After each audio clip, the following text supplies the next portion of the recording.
तेज़ीअ सां वधंदड़ इंसानी आबादी जे नतीजे में जिते सिहत, तालीम, ड्रेनेज, पीअण जे मिठे पाणीअ, अमुन अमान जा मसइला शिदत इख़्तियार करे विया आहिनि, उते इंसानी ख़ुराक जे पूराई वास्ते ज़मीन जे वधीक एराज़ी आबाद करणु ऐं उन मां घणी पैदावार खणण जो रुझान वधी रहियो आहे। घटि ज़रई ॼाण ऐं मुनासिब वसीले जे न हुअण करे फ़सुल वधीक एराज़ीअ ते पोखचण लॻा आहिनि, पर साॻी रफ़्तार सां पैदावार न पई वधे। जॾहिं त साॻे वक़्तु ज़मीन खे हर वक़्तु फ़सुलनि हेठि रखण करे ज़मीन जी पैदावार वधाइण वारी सघ घटिजी रही आहे। ज़मीनूं भला फ़सुल उपाइण जी ख़ासियत विञाए रहियूं आहिनि। उन करे हिक तरफ़ ख़ुराक जी खोट थी रही आहे त ॿिए तरफ़ बुख ऐं बदहालीअ में ॾींहों ॾींहुं इज़ाफ़ो थी रहियो आहे। हितां जा माण्हू तमामु घटि पैदावार ॾियण वारनि ख़राब ज़मीनुनि ते गुज़ारो कनि था ऐं संदन ज़मीनुनि में शदीद क़िस्म जे मसइलनि सबबि नफ़े बख़्श ज़राअत न पई थिए। हू पंहिंजी ज़मीनुनि मां एतिरी मामूली उपत खणनि था जंहिंखे संदन महिनत ऐं मज़दूरीअ जी उजरत जो मामूली हिसो बि नथो चई सघिजे।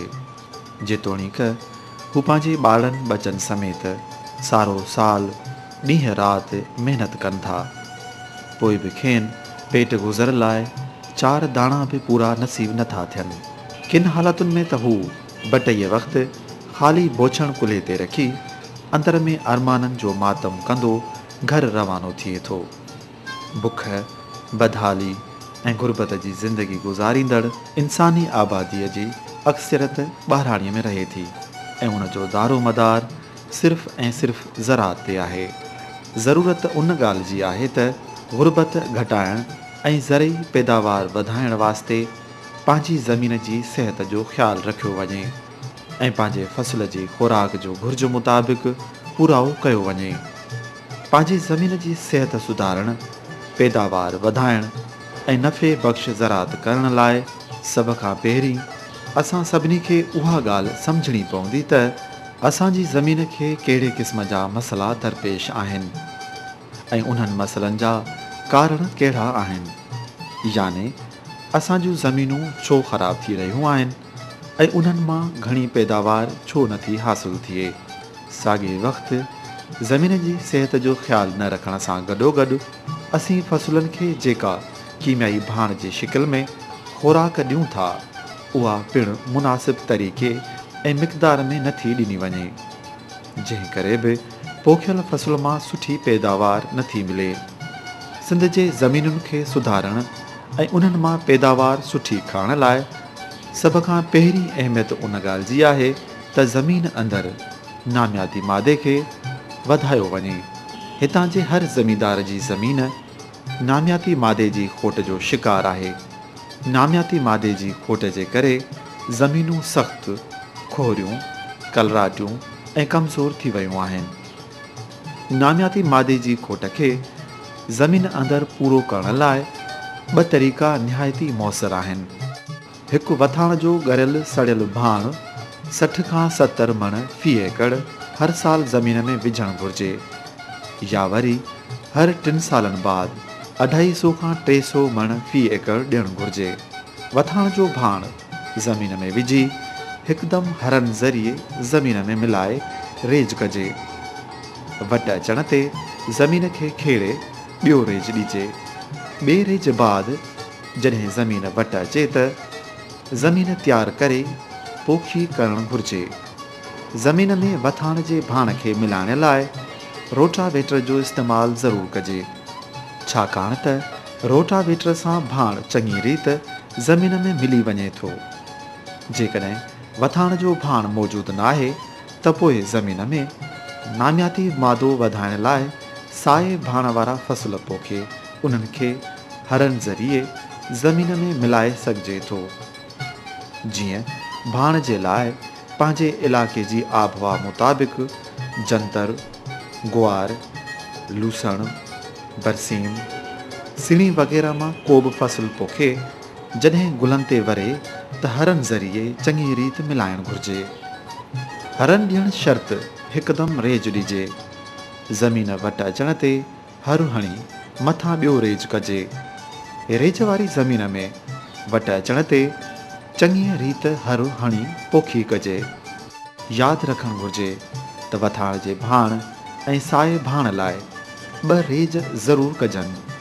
ॿी सूरत में नामियाती मादो बहितर नमूने थी न सघंदो, बल्कि नई फसल खे नुक़सान बि थी सघे थो। उहे ज़मीनूं जिन में नामियाती मादे लाइ वथाण जो भाण या साओ भाण ॾिनो वञे थो, उन सां न सिर्फ़ ज़मीन सुधरे थी, हल्को कलर ख़तमु थिए थो, साॻे वक़्तु उन ज़मीन में बाद में कीमियाई भाण पिणु घटि ॾियण जी ज़रूरत पवे थी। उन खां अलावा पाणीअ जी बि फसल खे घुर्ज घटि थिए थी। ज़मीन जे सुधारे लाइ फसलनि जी वार फेर पिणु तमामु घणी अहमियत रखे थी। आम तरह सां असां वटि वोण, कणक, कमंद ऐं सारियूं पोखियूं वञनि थियूं। जॾहिं त इहे फसल लगातार पोखण सां ज़मीनूं कमज़ोर थी वञनि थियूं। जेकॾहिं उन्हनि फसलुनि जे विच में फरिन वारा फसल, दालियूं, गाह वग़ैरह पोखिया वञनि त उहे ज़मीनूं कमज़ोर न थींदियूं। उन करे साॻिया साॻिया फसल पोखण खां पासो कजे। फसलुनि मां सुठी पैदावार खणण लाइ ज़मीन जी सही नमूने तयारी अहम किरदारु अदा करे थी। जॾहिं त आम तौर ते ज़मीन जी तयारी बहितर नथी कई वञे, ख़ासि तौर ते ऊना हर नथा हया वञनि, जंहिंजे करे ज़मीन अंदरि सख़्तु तह ठही वञे थो। फसल भला नथा थियनि, उन लाइ हिकु त जॾहिं ज़मीन तयारु कजे त हिकिड़ो अहिड़ो हर ज़रूरु हणिजे जंहिंसां ज़मीन अंदरां खुली पवे। उन करे जिन ज़मीनुनि में सख़्तु तह हुजे, उन्हनि में चीज़ल पिलो हलाए सख़्तु तह तोड़णु घुरिजे। चीज़ल पिलो उहो औज़ार आहे जेको ज़मीन में ऊन्हो वञी सख़्तु तह खे मुकमल तौरु तोड़े छॾे थो। फसल जे पारुनि खे ऊन्हो वञण लाइ ज़मीन मुनासिब थी पवे थी। ज़मीन जी तयारीअ में ज़मीन जी बहितर समत ऐं घुर्बल तरीक़े ॿारे बंदी करण खे हरगिज़ न विसारणु घुरिजे। एराज़ी घटि हुजे त आम कीण सां ज़मीन खे समत में आणे पोइ पोखी कजे। जेकॾहिं एराज़ी वधीक हुजे त उन में हर 3 सालनि बाद लेज़र लेबलिंग मशीन ज़रिए ज़मीनूं हमवार करे पोइ पोखी करणु घुरिजे। मुकमल तौरु हमवार ज़मीन में फसल पोखण सां पोटड़ो बहितर थिए थो, पाणी ॿूटनि खे हिकु जहिड़ो मिले थो ऐं पाणीअ जो ज़ियान नथो थिए। साॻे वक़्तु कीमियाई भाण मां पिणु फसल खे वधीक फ़ाइदो थिए थो। फसलनि जी पोखीअ लाइ ज़मीन जी तयारीअ वक़्तु ॿारनि जे विचां नालियूं कढणु घुरिजनि, जिन ज़रिए हर ॿारे खे अलॻि अलॻि पाणी ॾियणु घुरिजे। फसलनि खे ॿारे मां हरगिज़ पाणी न ॾियणु घुरिजे, छाकाणि त ॿारे मां ॿारे खे पाणी ॾियण सां हिकु त फसल भरिजण में वधीक वक़्तु वठे थो ऐं ॿिए तरफ़ जेको कीमियाई भाण ॾिजे थो उहो फसल खे हिकु जहिड़ो नथो मिले। उन खां अलावा फसलनि खे घणो पाणी ॾियण जे करे हिकु तरफ़ पाणीअ जो ज़ियान थिए थो ऐं ॿिए तरफ़ आरज़ी सिम जहिड़ो मसइलो पैदा थिए थो।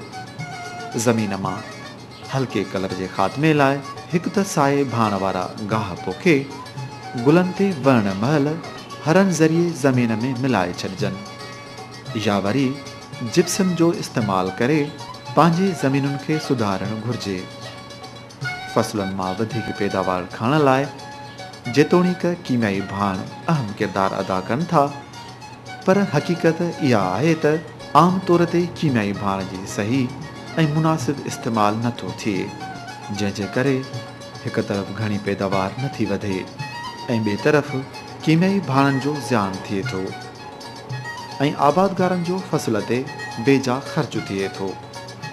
कीमियाई भाणनि जी मुनासिब ऐं सही इस्तेमाल लाइ सभ खां अहम ॻाल्हि उहा आहे त ज़मीन जी मिटी लेबार्टीअ मां चकास कराए पोइ भाण इस्तेमालु करणु घुरिजे।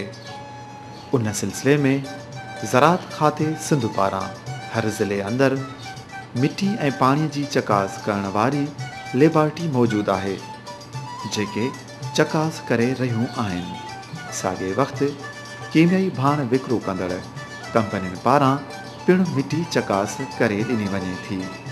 जितां फसल पोखण खां पहिरीं मिटी चकास कराइणु घुरिजे।